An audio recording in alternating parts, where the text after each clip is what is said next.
let's face it, bleeding out sucks. And it's one of the leading causes of death in trauma. We've got a number of different therapies that we can use to try to stop bleeding, and one of them is a drug called tranexamic acid, or TXA. So in today's video, we're going to be looking at the history of TXA, we're going to be looking at how it works, dosage recommendations, and the data behind it to say, does it actually work? Let's talk trauma.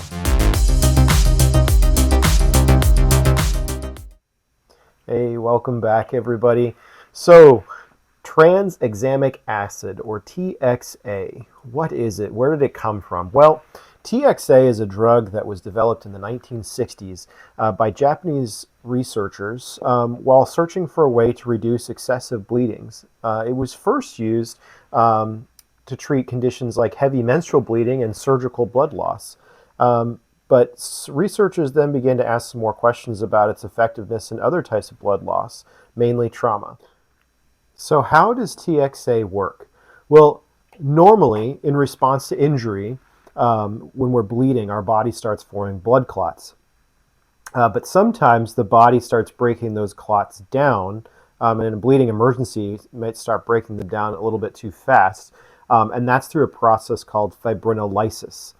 So TXA is an anti-fibrinolytic drug.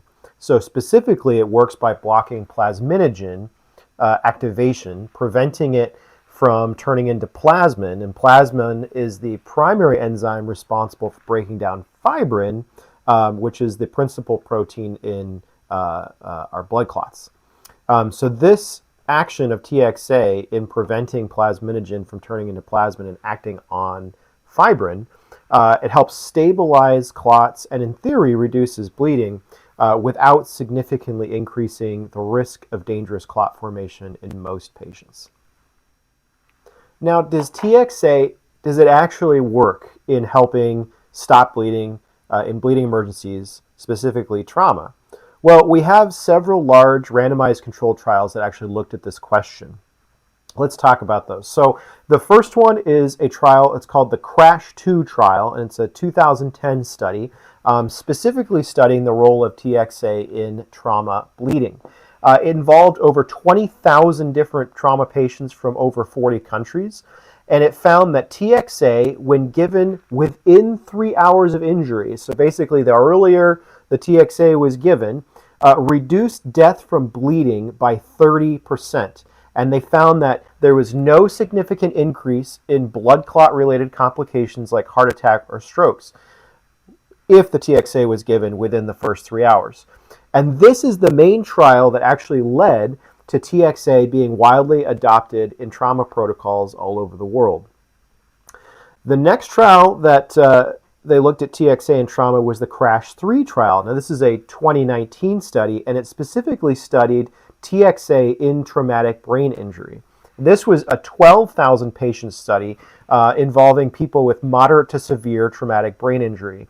Once again, it backed up the data from CRASH-2 that said that when TXA is given early within the first 3 hours, it reduced death from head injury, particularly in patients with mild to moderate brain bleeding.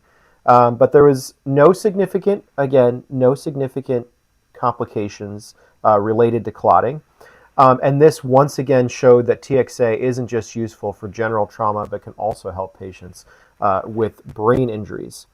Now, the last big trial that I have talking about the role of TXA is the PATCH trial. Now, the PATCH trial was published in 2023, and this studied TXA in the pre-hospital setting. So this found that TXA reduced bleeding-related deaths.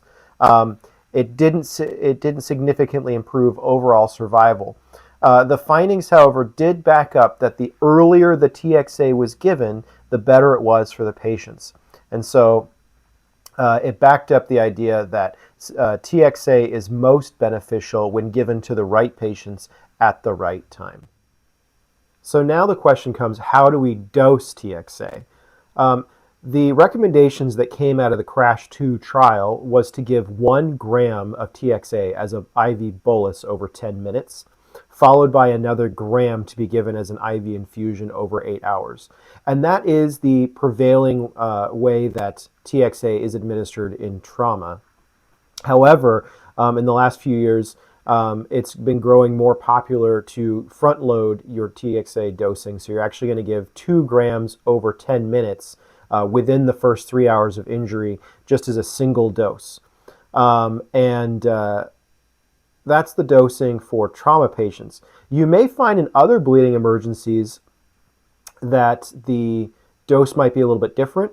TXA can be given IV, it can be given IM, it can also be swished and spit, or it can even be given as a nebulized medicine. So it depends on what kind of a bleeding emergency that you're dealing with, whether it be an oral bleed, a pulmonary bleed, a vaginal bleed. And that dosing can be anywhere between 500 milligrams in a single dose to 1,000 milligrams. But I would defer again to your system and whatever it is that your organization is using for those emergencies. So let's talk advantages and disadvantages of TXA. So up front, TXA is a cheap drug, and it's readily available to most centers, which is great.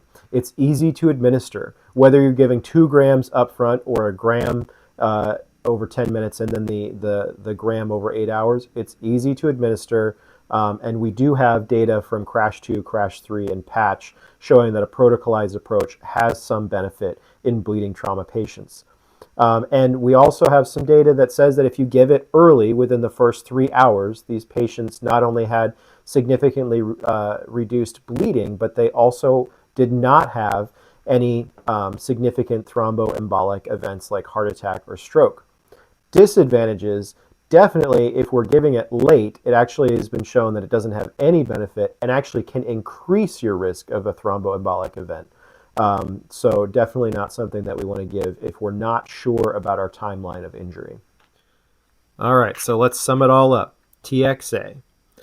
It's a great drug for use in trauma. It's been proven for its use in trauma, but it's not a magic bullet. We need to remember to be replacing blood as it's lost in a measured approach. And we also need to not forget about our definitive treatment for these bleeding patients, whatever that might be. TXA works by preventing clot breakdown, which helps control bleeding. The data that we have from CRASH 2, CRASH 3, and PATCH have proven its effectiveness specifically in trauma and brain injury. The recommended dosing based on CRASH 2 right now is 1 gram over 10 minutes, followed by a 1 gram infusion over 8 hours. And that's given within the first 3 hours of injury. Don't forget that a lot of systems are also moving to the single dose, which is 2 grams over 10 minutes at the beginning, when you're as soon as your patient comes in, basically, and given as a single dose. So don't be surprised if you see that dosing. Well, have you used TXA in the emergency setting? Let us know in the comments, and let us know what else, other topics that we can discuss. And until next time, I'm Ben, and this has been another episode of Let's Talk Trauma.